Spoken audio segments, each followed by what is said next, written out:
Hey, what's up, you guys? It's Caboose bringing you another Spider-Man PS4 video, and today what we're going to be talking about is, well, my hands-on impressions with Spider-Man PS4. Now, of course, before we jump into this, I wanted to ask you guys, of course, if you could leave a like rating on the video as it shows your support, and I would really appreciate it. So if you could leave a like, that would be awesome. And with that said, well, let's just jump right into this. Now, first things first, I needed to get this out of the way, especially with the video that I made on the E3 2018 presentation from Insomniac for Spider-Man PS4.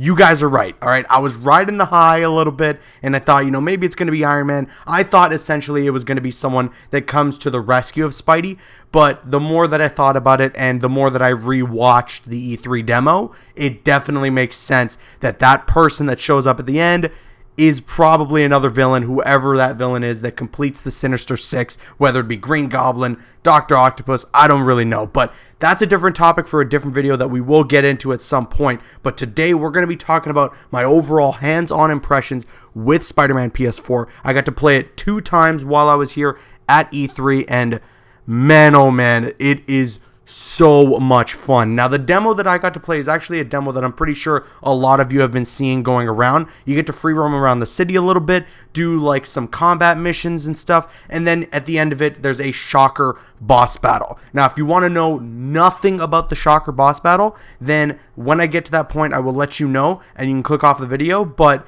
we're going to talk about a bunch of stuff and everything that I got to try out. So first of all, the one thing that I wanted to talk about mainly is the web swinging. This is something that I'm sure a lot of people want to know about, and definitely people that get to try out the game. This is something that is very, very important. This is the core of the Spider-Man game. If the web swinging doesn't work, then the rest of the game falls flat. And I can tell you, rest assured, the web swinging in Spider-Man PS4 is fan-freaking fantastic. It is so well done. It feels super smooth when you start to get the hang of it, because there is a bit of a learning curve, but when you start to get the hang of it and you start, incorporating the web zips or incorporating, those perches where you can jump off of a parkour item or something on the rooftop, when you start incorporating all the little things that you can do when traversing through the city, then you really start to see how intricate it is and how much it's not just bare bones, just web swing off a building and that's it. Granted, you can just do that and you'll find full enjoyment in it,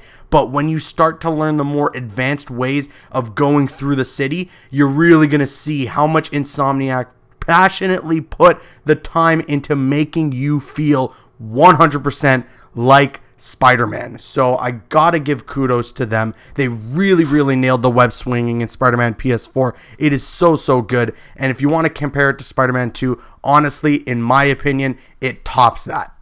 Now, combat. This is actually something that I definitely needed a second try of the demo to really give an opinion on, because the first time that I had tried out Spider-Man PS4, I wasn't too sure how to feel about the combat. It felt a little iffy to me. Something felt off, and what it actually ended up being, which was something that I corrected in my second playthrough, was that there was a button input that I had not really paid attention to that definitely helps bring the combat together and make it feel much more fluid. What I was originally doing was jumping into combat, and obviously you dodge when the spider sense is tingling, you attack the opponents when you can, use some of your gadgets and all that, but what I noticed was if there's an opponent who's maybe a little bit further away, once I knock an opponent that's really close to me out, I can't really just jump straight to him. And the reason is because you have to hit triangle to web zip to an opponent. So once I figured that out, then all the combat kind of came together for me. Then it all started to drive home for me, and I started to really enjoy it. And when you get into those high combo territories where you got like a 40 hit combo without getting hit at all, it feels super awesome and very fluid. So originally I wasn't sure how to feel about the combat, but after playing through the demo a second time and learning some more of the controls, then I started to get it a little more. Again, the combat, just like the web swinging, there is a learning curve to it. So once you get the hang of that, and once you start stringing everything together, pun intended, and you have the gadgets and everything involved, it feels awesome. And again, you feel just like Spider-Man. And last up with the demo, I got to try out the Shocker boss battle. Now, again, I'm going to be talking in depth about what goes on in this boss battle, so if you really don't want to know about it, now would be the time to click off the video. So I'm going to give you a second here.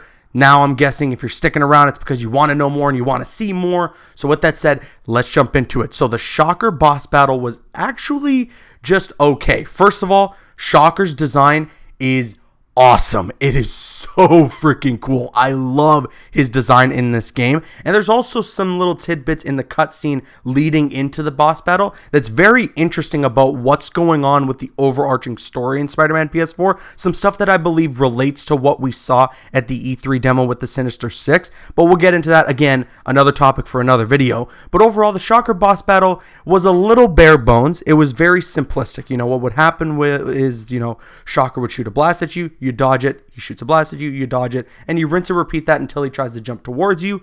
Then he gets stunned when you dodge that. You throw an environmental interaction at him, and you get some hits in. You basically rinse and repeat that entire process that I just told you like a few times, and then he's done, and then that's it. The boss battle is over. Granted, a lot of boss battles go this way. There's a pattern to what the boss does to you. You figure out that pattern, then you counter it. But I feel like it was just a little bit bare bones. It was a little simplistic. It's a nitpick that I'm saying here. I'm trying to fish for some things that maybe I didn't think were perfect, because overall, I absolutely loved what I got to try. But if there is something that I can say wasn't 100% a positive, it was the Shocker boss battle. I wasn't going crazy for it, but I didn't hate it either. Like I said, Shocker's design is awesome. The cutscene that leads into the boss battle is awesome. It is great. Spidey's throwing some quips and everything. It's so much fun. But just the boss battle itself and the gameplay mechanics around it was a little simplistic. But hey, again, a minor nitpick in what I thought was a fantastic demo and the best game at E3, bar none. I had so much fun playing Spider-Man PS4, and if you were at E3, let me know if you guys got to try it out and what your thoughts are on that demo in the comment section below. And with that said, I'm Caboose, and once again, if you could leave a like rating on the video, it shows your support, and I would really appreciate it. And you can click on screen to make your way to one of the other videos on the channel, or you can click my logo to subscribe to the channel if you haven't already. Please follow me on Instagram and Twitter, and like me on Facebook. Those links are in the description. Drop a like if you enjoyed, leave a comment if you have an opinion, and subscribe if you're new. See you guys later.